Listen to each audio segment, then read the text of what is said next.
सर्वांना जय भीम जय महाराष्ट्र.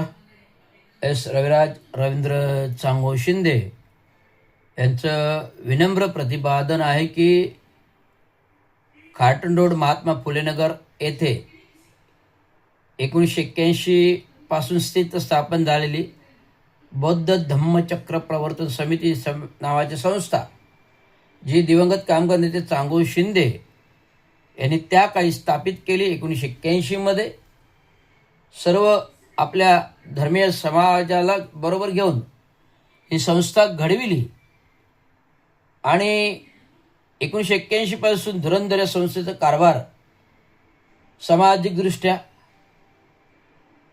शैक्षणिकदृष्ट्या, गोरगरिबांच्या उन्नतीसाठी, प्रगतीसाठी या समितीमार्फत बहुउद्देशीय कामकाज चालू झाले.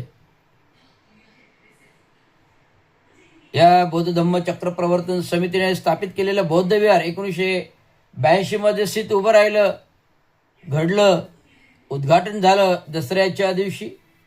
धम्मचक्र प्रवर्तन दिनी दसऱ्या दिवशी उद्घाटन. महासाहेब मीराताई आंबेडकर आल्या होत्या या बौद्ध विहाराच्या उद्घाटनासाठी. महासाहेब मीराताई आंबेडकर आले होते, जॉर्ज फर्नांडिस आले होते, मृणाल गोरे आल्या होत्या, मधु दंडवते आले होते,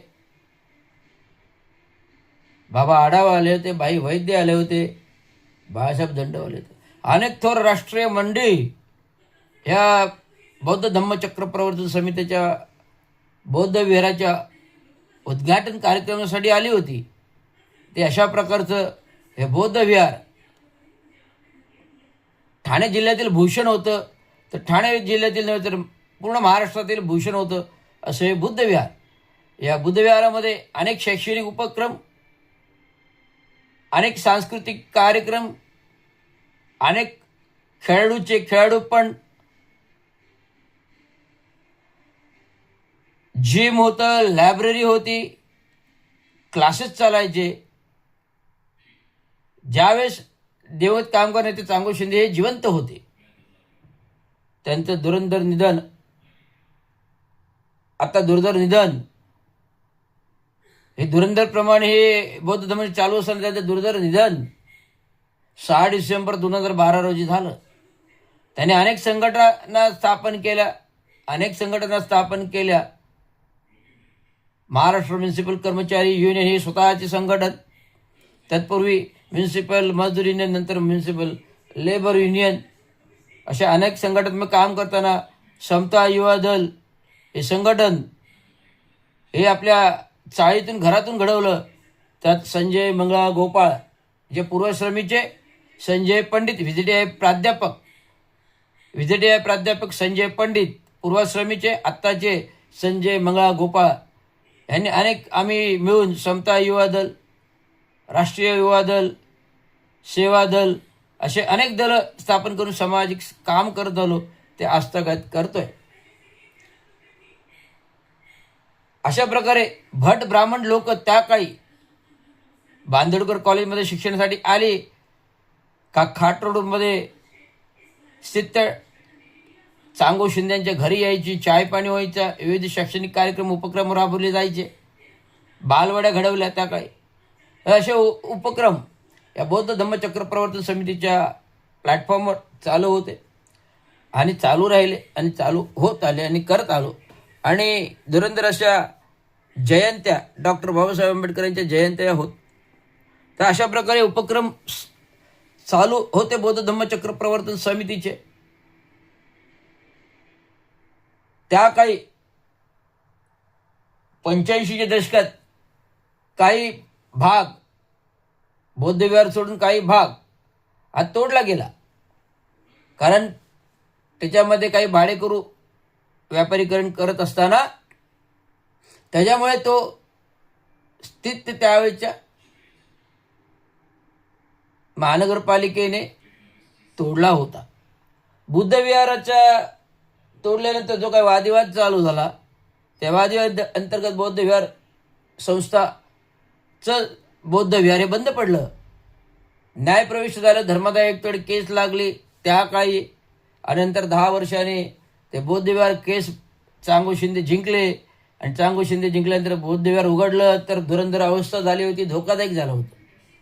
सगळ्या स्टील छपराचं स्टील शेड, कैच्या चाव्या गंजल्या होत्या, अँगल्स गंजले होते, भिंतीत पडल्या होत्या, जनावरांनी पूर्ण व्यापलं होतं. असं ते बौद्ध विहार नाईलाजास्तव धोकादायक म्हणून तोडावं लागलं.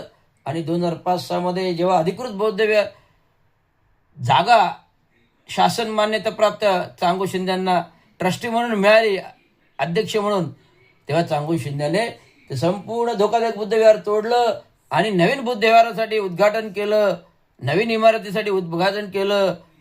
त्याचं उद्घाटन त्या काही ज्यांनी सहकार्य केले असे सामाजिक न्यास मंत्री चंद्रकांत हंडोरे साहेबांनी केलं. असं ते होतं बुद्ध विहार. आणि ह्या बुद्ध विहारात 6 डिसेंबर 2012 रोजी निधन झालं. आणि अचानक निधन झाल्यामुळे रिक्त झालेल्या पदावर बाबांच्या 2 संघटना कार्यरत होत्या. रवींद्र शिंदेने महाराष्ट्र म्युनिसिपल कर्मचारी युनियनची कामगार संघटना हातात गेली, कारण मी महानगरपालिकेमध्ये अभियंता असल्यामुळे कामगारांबद्दल जाण असल्यामुळे ही संघटनेचं मी सांभाळेल. आणि बौद्ध विहाराचं अध्यक्षपद मोठे बंधू यांना 2012 पासून दिले, जे सदस्य होते.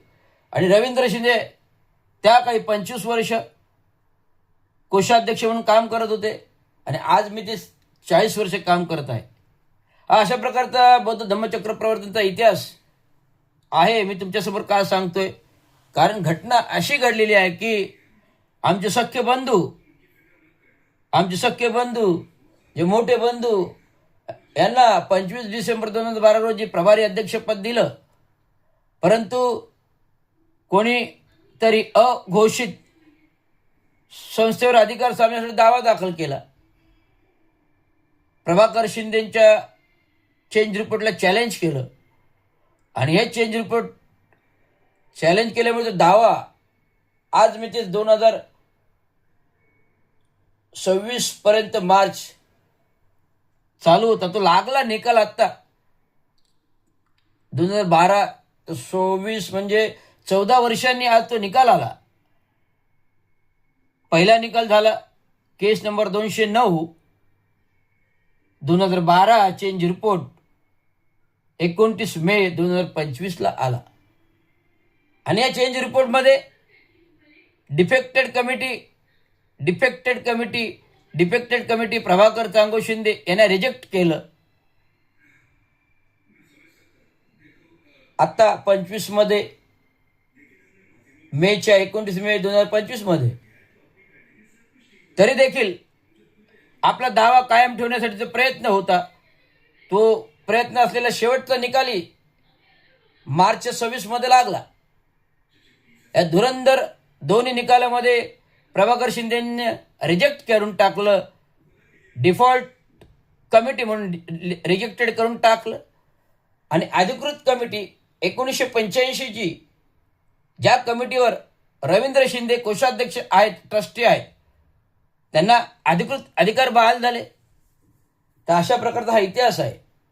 हा इतिहास सांगायचा म्हणजे आज आपल्याला ते बौद्ध धम्मचक्र प्रवर्तन समितीचं बौद्ध विहार भलं मोठं ते अधिकृतरित्या आपल्याला बांधायचं आहे. जनसामान्यासाठी, समाजासाठी, आपल्या बौद्ध समाजासाठी, आंबेडकरी समाजासाठी खुलं करायचं आहे. लग्न कार्य सुखदुःख याचे कार्यक्रम तिथे घेता यावेत, सामाजिक उपक्रम करावे, सांस्कृतिक उपक्रम करता यावेत, म्हणून ते नव्याने बौद्ध विहार बांधण्याचं सूत्रसंचालन कोषाध्यक्ष 40 वर्ष रवींद्र शिंदेने केलेलं आहे. परंतु प्रभाकर शिंदे रिजेक्टेड होऊन खोट्या सूडबुद्धीने आणि खोचक बुद्धीने खोटं काम करत आहे. न्यायालयात न्यायप्रविष्ट उपायुक्त धर्मादायाकडे केस असतानाही बौद्ध धम्म चक्रप्रवर्तींच्या खात्यामध्ये अकाउंटिंगमध्ये फेरफार करून परस्पर खातं चेंज केलं. त्यासाठी कोषाध्यक्ष असताना कोषाध्यक्षाला कुठल्याही प्रकारची नोटीस नाही आहे. जर निर्णय 2012 पासून ते आतापर्यंत झाला नव्हता, त्यामुळे प्रभाकर शिंदे अधिकृत अध्यक्ष नाकारलेला आहे आणि नव्हते, आणि त्यामुळे त्यांना अधिकार प्राप्त नसल्यामुळे आणि न्यायप्रविष्ट धर्मदाय आयुक्ताकडे असल्यामुळे भारत सहकारी बँकेच्या खात्यातील खातं यांना अधिकृत बदल करता येत नाही. त्यांनी करंट अकाउंटमध्ये आदला बदल केली. मी काल अचानक सोमवारी अचानक मी संस्थेच्या ठाणे भारत सहकारी बँकेच्या शाखेत गेलो. घंटाळीच्या पत्र दिलं की मला अशी अशी माहिती हवी. तर म्हणे ते खातं बंद केलं, तुम्हाला अशा प्रकारे देणार, तुम्हाला चेंज रिपोर्ट करायला लागेल. पण आता मी आलेल्या दाव्यानुसार ते खातं जे करंट अकाउंट उघडलेले ते बंद करून त्याची पूर्णतः चौकशी पोलिसांमार्फत लावणार आहे. कारण दिवंगत कामगार सांगो शिंदे यांचं प्रामाणिक काम आहे. कामगार संघटना असोत, सामाजिक संघटना असोत, बाबांनी कधी अफरातफर फेरफार केली नाही. संपूर्ण स्वच्छ प्रतिमा असं काम केलं.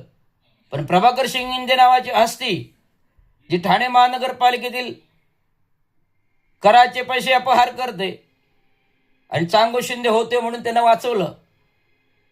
बाबांनी गावची जमीन विकली, पण जे काही 2-3 लाख रुपये होते ते महानगरपालिकेमध्ये भरले. हे मला का सांगायचं वाटतं? मी आत्तापर्यंत उघड केलं नव्हतं, गुपित होतं. पण ती गुपित गोष्ट उघडावी का लागते? कारण प्रभाकर शिंदेचे अफरातफरीचे प्रकार काही थांबत नाही. कांतीलाल मणिलाल शाह जे सेक्रेटरी होते त्यांनी राजीनामा दिला, तरी सेक्रेटरी म्हणून राजीनामा दिल्यानंतर सेक्रेटरी म्हणून चेंज रिपोर्ट सादर करणं ही घटनाबाह्य आहे समितीच्या. आणि खात्यामध्ये आदला बदल करणं हा क्राईम आहे, गुन्हा आहे. आर्थिक बँक खात्यामध्ये फेरफार करणं, अफरातफर करणं, न्यायप्रविष्ट संस्थेचा दावा असताना हे फार अत्यंत चुकीचं केलेलं आहे. हे झालं सामाजिक संस्थेचं. खाजगी पण अधिक लफडी आहेत, पण खाजगी लफडीची मला काही घेणं देणं नाही. जिथे बौद्ध धम्मचक्र प्रवर्तन समिती सामाजिक दृष्ट्या येते, जर समाजामध्ये अफरातफर केली त्या रवींद्र शिंदेची गाठ आहे. कारण रवींद्र शिंदेला खोटं चालत नाही. रवींद्र शिंदेला खोटं चालत नाही आणि शिवी तर बिलकुल चालत नाही. या बंधूंने आम्ही एकाच आई बापाचे लेकर असून भर लोकांमध्ये आईवरून शिवी देणं, अंगावर खुर्ची घेऊन मारायला येणं. ज्यावेळेस दसऱ्याच्या दिवशी मी धम्मचक्र दिन 16 करत होतो, बौद्ध धम्मचक्र प्रवर्तनच्या जागेवर 16 करत होतो, 1 लाख रुपये खर्च करून सगळी तयारी केली आणि प्रोग्राममध्ये कुठेतरी खेळ घालायचा म्हणून 4 चौघामध्ये मुद्दामून तिथे काहीतरी खो घालायचा. अशा प्रकारे उद्देशाने येऊन माझ्या अंगावर खुर्ची घेऊन मारायला आला, आई माईवरून शिवी दिल्या. अशा प्रकारचे चरित्र हनन असलेली व्यक्ती मी आतापर्यंत उघड केली नव्हती. मी जाहीर मीडियासमोर उघड करत आहे. का? त्याची कर्तृत्व अशी होती. ठाणे महानगरपालिकेच्या कराच्या पैशाची अफरातफर केल्यामुळे आज सेवानिवृत्त झाल्यानंतरही त्यांना फंड आणि रक्कम ग्रॅज्युटी मिळालेले नाहीत. म्हणजे ही दुर्दैवावस्था आहे. कुठल्या टप्प्याला नेऊन ठेवले, कुठल्या स्टेपला आज बाबा वाचवलेले नाहीत. परंतु रवींद्र शिंदेने एक भाऊ म्हणून त्याची आयुक्ताकडे जाऊन विनवणी केली आणि पेन्शन चालू करून दिली. साहेब, जे काही केस असेल ती असेल, पेन्शन घेणं हा प्राथमिक अधिकार आहे. भले कुठलाही दावा असो, न्यायप्रविष्ट असो, कर्मचाऱ्याला पेन्शन प्रथम मिळाली पाहिजे हा दावा मांडला मी. त्यावेळेस आयुक्ताने पेन्शन चालू केली. माझ्या विरोधात जाऊन सुद्धा मी दया दाखवून पेन्शन चालू करणारा एकमेव भाऊ मी आहे.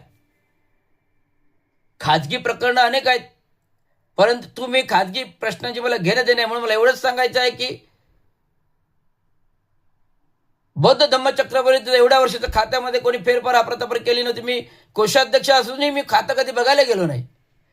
फक्त मी सह्या करायचो, चेक पाठवायचो. खातं कुठलं आहे, काय नंबर मला माहीत नाही. चेक यायचं तेव्हा मला माहीत पाहिजे. पण असा गैरफायदा घेऊन मी अधिकृत कोषाध्यक्ष असताना, कुठल्याही प्रकारचे राजीनामा दिलेला नसताना आणि कुठल्याही नोटीस, कुठलीही सर्वसाधारण सभा नसताना घटनाबाह्य प्रकारे संस्थेचं अकाउंटिंग बदलणं हा क्राईम असून गुन्हा आहे.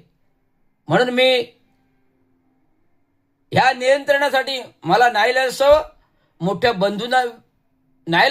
बंधूंविरुद्ध आणि कांतीलाल मणिलाल शाह विरुद्ध ठाणे नगर पोलीस स्टेशनला तक्रार दाखल करायला मी गेलो होतो. तक्रार दाखल कशा प्रकारे पत्र द्या ते त्यांनी सुचवलं होतं. ते पत्र टाईप करून माझ्या प्रकारे चालू आहे. ते उद्या प्रकरण दाखल होईल आणि गुन्हा दाखल होईल रिसर्च. एवढं सांगा. धन्यवाद. जय भीम, जय महाराष्ट्र, जय हिंद.